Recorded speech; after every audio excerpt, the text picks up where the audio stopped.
The 13th of May 2018 Glasgow, Scottish Football Writers Awards Dinner.pic shows Archie Gemmill wins a Lifetime Achievement Award as voted by the Scottish Football Writers. All pictures are free to use for all media outlets.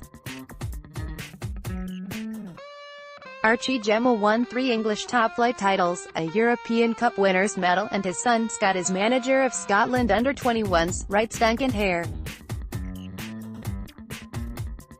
Yet whenever someone spots Gemmill and wants to talk football, there's only one item on the agenda.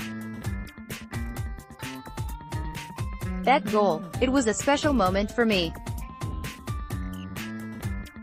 I'd like to think it'll be remembered long after I'm gone, says Gemmill of that jinking run past 3 Dutch players before curling the ball oh so beautifully with his left foot into the far corner of the net in the 1978 World Cup Group D encounter. Of course, this being Scotland and our long-lasting marriage with glorious failure, the sublimeness of the strike couldn't help us reach the knockout stages despite the 3-2 win. But Gemmill's effort is still, rightfully, recognised as one of the greatest World Cup goals ever, and he is a fitting winner of the Scottish Football Writers Association's first Lifetime Achievement Award, sponsored by Scottish Power. Perhaps he deserves the award just for the amount of times he's retold tales of the goal over the past 40 years. Whenever a World Cup comes around, people want to ask about the goal, adds Gemmill. It was fantastic at the time, even if it didn't help us a great deal in the tournament itself.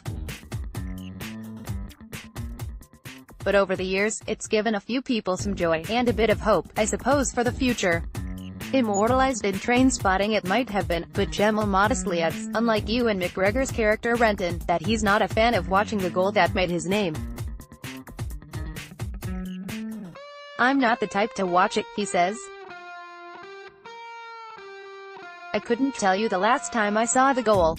The midfielder, just 5 feet 5 inches, won 43 caps for Scotland but regrets not getting to 50 and a place in the Hall of Fame. Gemmill blames being bombed out of the Scotland squad by manager Tommy Docherty in 1972. He didn't play for the national team again until 1975.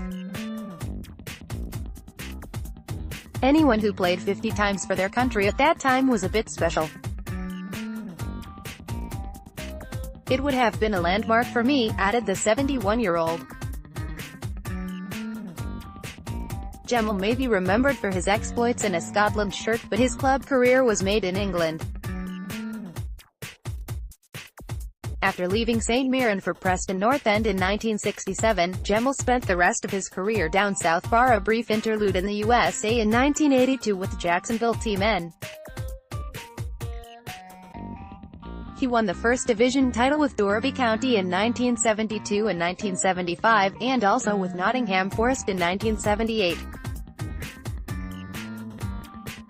The following year he was a substitute as Forest won the European Cup. But even now, being based in England doesn't mean he can escape the inevitable. Even people down here in Derby still ask me about the goal, Gemmill says. And the odd time I come back up to Scotland, it's all anyone wants to talk about, nothing else.